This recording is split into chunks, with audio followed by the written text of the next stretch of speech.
All right, everyone, welcome back. As you can see, we're in a different kind of a kitchen. We call this upgrading all the way through. New apron for you as well. I want to make sure that I look good for you. And of course, I love my friend for allowing us to be in her kitchen today. So now we're going to be talking about sauteed vegetables. Sauteed vegetables are an item that you can put with lunch or dinner, and they're very, very fast for you to cook. So what we're going to showcase today, first off, is going to be sauteed spinach. We're going to be incorporating a little bit of our cherry tomatoes that we got from the market, pine nuts, which were an unfortunate buy, but seeing that we got them, we actually toasted them for a little bit of chicken stock, extra virgin olive oil, and then we're going to finish with some cream. But first and foremost, we're going to start off with a red onion. And whenever you are starting off with an onion, the biggest thing is that it's very, very bitter on the inside. And so what I like to do is actually take that bitterness out, just right here.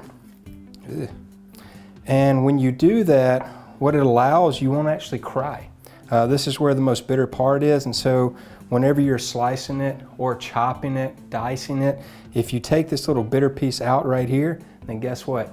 No crying at all. And I don't like to cry when I cook. I like to be smiling when I cook, and then also I like to be a little bit happy. So first and foremost, I'm going to slice this. I've already taken the center out here. Again, we're going to talk about our little tiger claw. Make sure you get your tiger claw, and then I'm going to be doing the pinch method for our slicing. So now I'm just going to go right along with my first finger here. And again, I'm using my shoulder to push through the onion. Now I'm going to put all this to the side. Whenever we're talking about, and especially when you read in the book, always make sure that your pan is hot. And so what I'm going to do now, I'm going to turn the pan on, let it heat up for about 2 minutes. We're going to be cooking everything on medium, first and foremost, to start off with. And then we're going to go in with extra virgin olive oil and then our red onions. Saute our cherry tomatoes down just a little bit to extract some of the juice. And then we're going to go in with our spinach, a little bit of chicken stock, heavy cream to finish, with also our pine nuts. So, all right, so the first thing that I want to do is make sure that the pan is hot. And whenever I do this, I always use the back side of my hand. You have a little bit more nerve endings there, so I want to make sure that the pan is hot and ready to go. And feels good. Don't touch the pan like I just did, because it's very, very hot. So we're going to start off with a little bit of extra virgin olive oil. We're going to start off with 2 tablespoons. We're going to spin it around because we want to add everything to the entirety of the pan. Whenever you cook something, you don't want something to be in one spot. And so now we're on medium heat. We've just added our olive oil. I'm feeling with the back of my hand for about 3 inches above where the pan is. I'm feeling that it's very, very warm. So what I'm going to start off with is our red onions. We want to add a little bit of pungency to the spinach, and so we're going to create depths of flavor. So once we go in with our red onions, we're going to let those sweat for a little bit, and then we're going to add our tomatoes.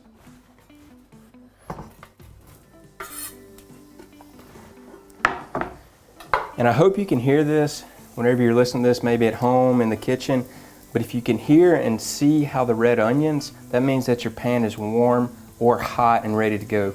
If you ever do put anything in a pan that is cold, you need to scoop it out and then let the pan heat back up for yourself. And so what I'm doing here, I'm just moving all the red onions around because we want it to be even.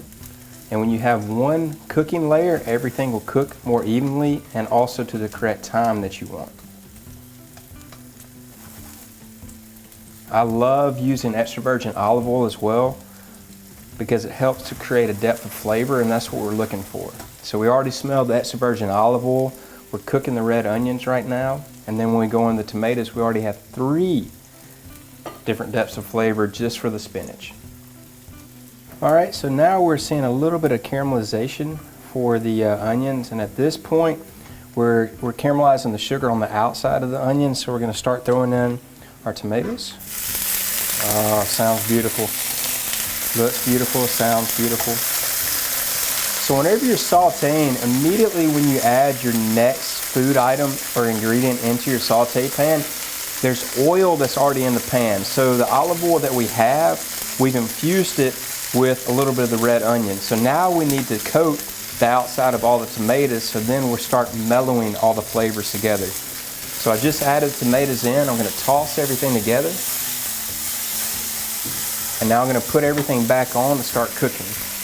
It's very, very important whenever you add a new ingredient to your saute or anything in general when you're cooking to make sure that you toss all the previous flavors together, so now again they can cook into one good flavor.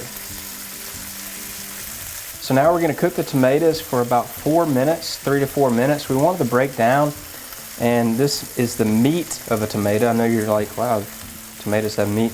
But this meat of the tomato, we want to break that down a little bit so then the juices come out. So then whenever we toss the spinach in, guess what? It absorbs into the spinach along with the chicken stock that we have already.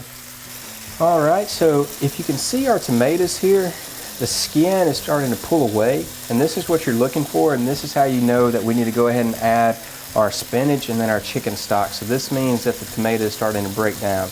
And with this breaking down, I'm going to add a little bit of salt. We're going to add about 1 teaspoon of salt. And whenever you do this, you're going to do it from about eye level. And then also a bird's beak. And you're just going to go up and down, up and down. And so before I add the spinach, add a little bit of the salt, toss everything together. And now when you go in with your spinach, you of course don't dump the entire thing in. That would not be good for it. So what we're going to do, we're going to add a little bit of spinach.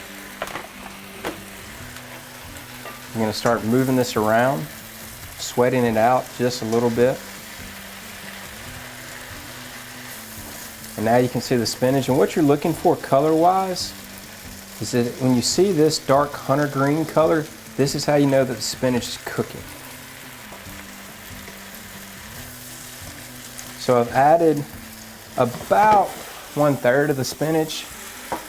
Toss a little bit here. Add another 1/3 of the spinach.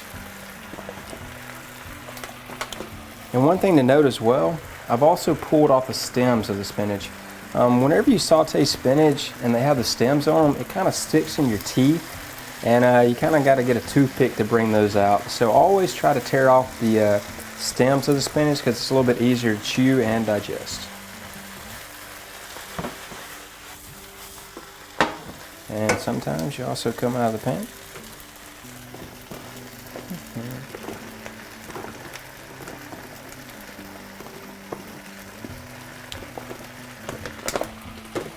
So now we've added all the spinach to the the pan here.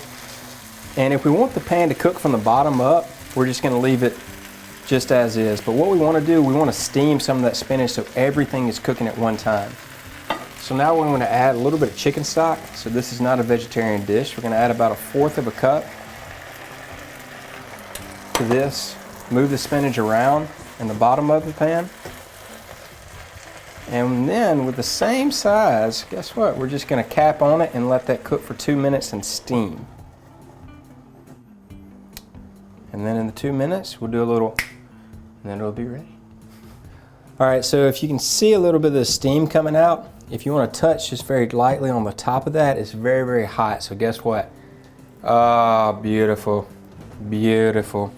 And if you notice, whenever I did pull off the top of the pan, I tilted it back in because you're going to have a little bit of water on top. So we have that beautiful hunter green for the spinach. Have a little bit of that sauce now from the tomatoes broken down. And seeing that I am from the South, what doesn't go better with spinach than heavy cream? So I'm going to add about 3 tablespoons of heavy cream. Oh, love it. And now we're just going to swirl this around. If you can see the colors starting to mesh with each other, you have some really good vibrant tomatoes. You have the green, hunter green spinach, and now you have a little bit of that cream. Oh, lousy.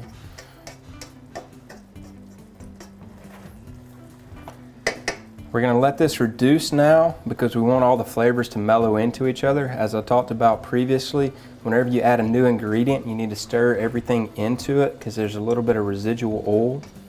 And so you want to flavor everything. A little bit of cream at the end. It's wonderful. I'm going to add another teaspoon of salt, again going up high, because now what I'm doing, I'm salting the cream. We already salted the spinach and the tomatoes, but now I'm salting the cream.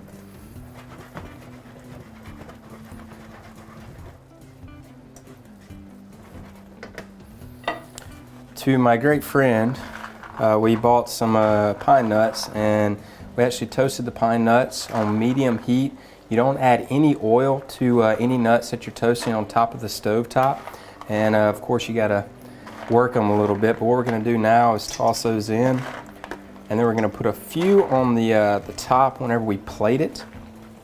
Because again, we wanna have a little bit of pine nuts throughout the entirety, not just on top of what we're plating.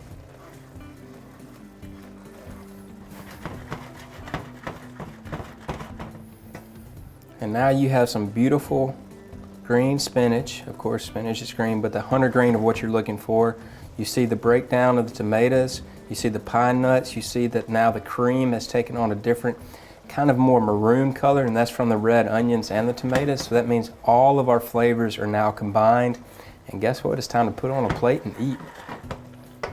And now we have our beautiful spinach here, creamed, sauteed, colors beautiful. Whenever I like to plate something, if I add anything to or the inside and I have a little bit of leftovers, I like to put them on top. And so now we have some beautiful creamed spinach. Of course, we like our sauce in the southern United States, so it's a little bit saucy, and it can go into your mashed potatoes that you have beside yourself. But this is your creamed spinach with pine nuts, toasted pine nuts, a little bit of red onions, and then also some cherry tomatoes, salt, and chicken stock. So we have a lot of depth of flavor, and bon appetit.